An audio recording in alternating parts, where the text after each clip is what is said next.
UK Prime Minister Rishi Sunak condemns Beijing amid allegations a BBC journalist was beaten by police in Shanghai.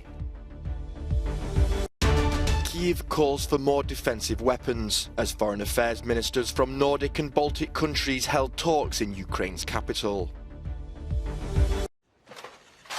The British Prime Minister Rishi Sunak said that China poses a systemic challenge to UK values and interests during his first major speech on foreign policy as leader.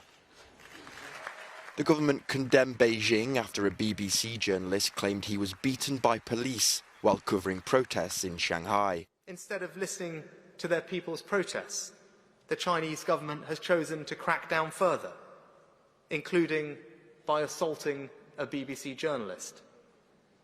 The media and our parliamentarians must be able to highlight these issues without sanction, including calling out abuses in Xinjiang and the curtailment of freedom in Hong Kong. China's foreign ministry insists the man in question, Ed Lawrence, had failed to identify himself as a journalist. Meanwhile, a heavy police presence in Shanghai appeared to prevent planned protests on Monday. It follows nationwide demonstrations against strict COVID-19 measures after a deadly fire in a residential block last week during lockdown.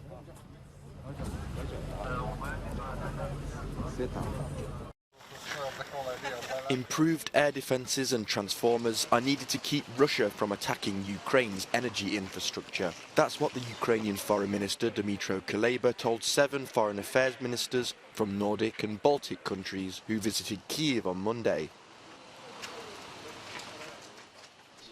Ukraine's President Volodymyr Zelensky said the visit demonstrated the support and solidarity of Ukraine's allies.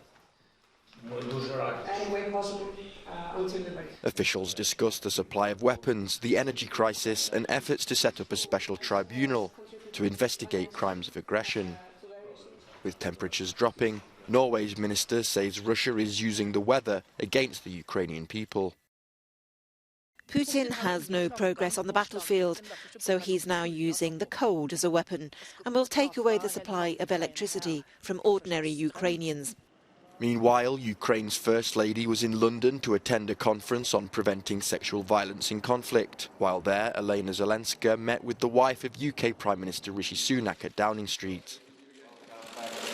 Elsewhere, NATO Secretary-General Jens Stoltenberg met with Romania's president ahead of a 2-day session with foreign ministers on Tuesday. Stoltenberg highlighted the importance of investing in defence and in ways of stepping up support for Ukraine.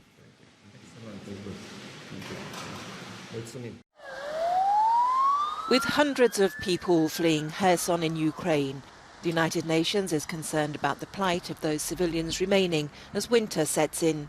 Millions are still without electricity as Russia continues to bombard the area. The UN spokesman said that while repairs to the water and electrical systems have started, it's still very challenging for residents. The situation, however, is still critical, and the city continues to receive people fleeing Kherson in recent days, which has been a trend since the start of the Russian invasion of Ukraine. According to the head of Ukraine's national nuclear energy generating company, Energoatom, there were signs Russian troops might be leaving the Zaporizhzhia nuclear power plant. However, Russia denies any withdrawal in southern Ukraine. Russian presidential spokesman Dmitry Peskov said that one shouldn't look for any signs when there are none, and there can't be.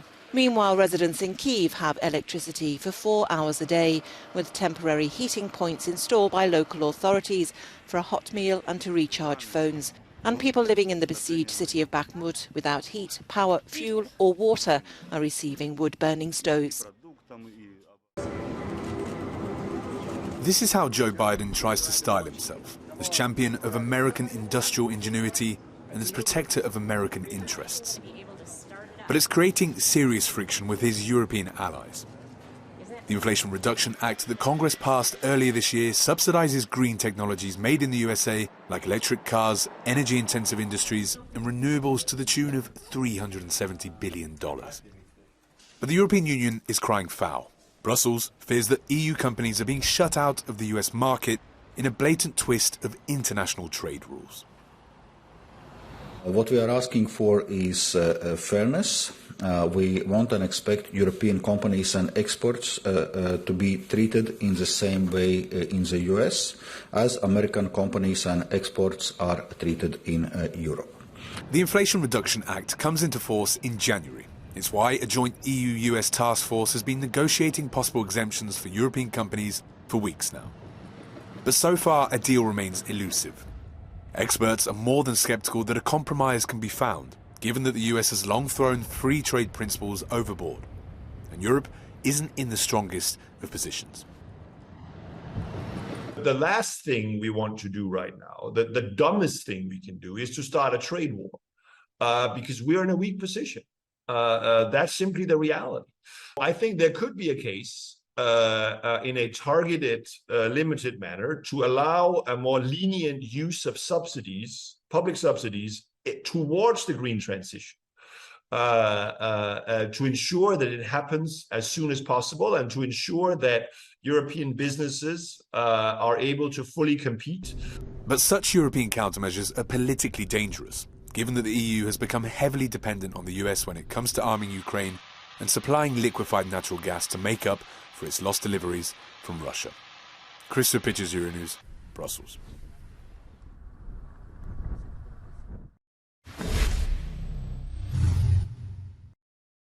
The world's largest active volcano has burst into life for the first time in 40 years.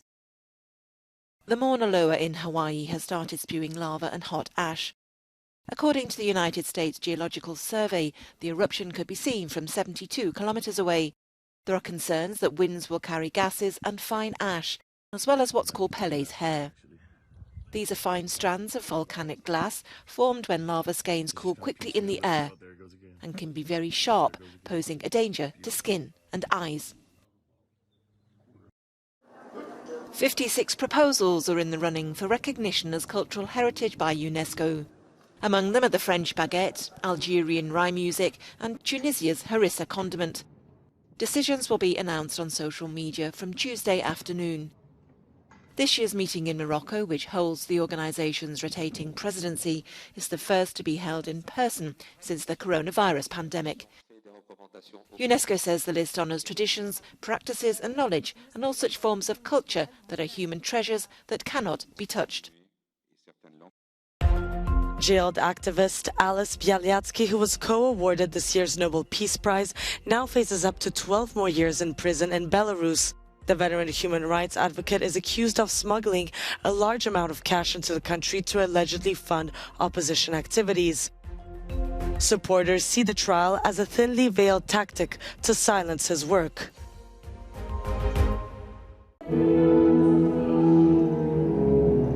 Forgetting for a moment the difficult condition of being a prisoner, that's the goal of this dance workshop organized by Katerina Camara. Twice a week, the Linho Prison's chapel near Lisbon becomes a space where inmates are encouraged to express their emotions through dance.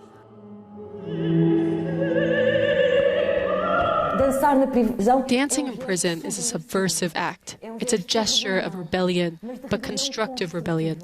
It is not making a lot of noise. And the feedback has been very positive. The inmates, while dancing, feel something special in them. It is this that allows us to understand what is ingrained in them. This is what I call creative disorganization.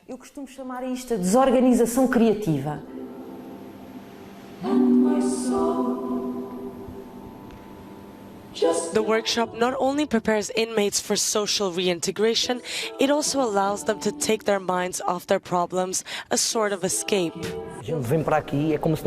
When you come here, it's like you're not in prison anymore. You feel like you are with people on the street. You feel free. When you start dancing, you forget that you are a prisoner. With dance, we give more value to life. We give more value to the other. You learn to respect others, to protect yourself from negative emotions and to get rid of them, because it's these negative emotions that hurt me and those around me. You learn a lot, believe me. Just your cheeks. Just your neck. The project involves about a dozen of the 500 inmates at the Linho prison, where mainly young people with heavy sentences are imprisoned.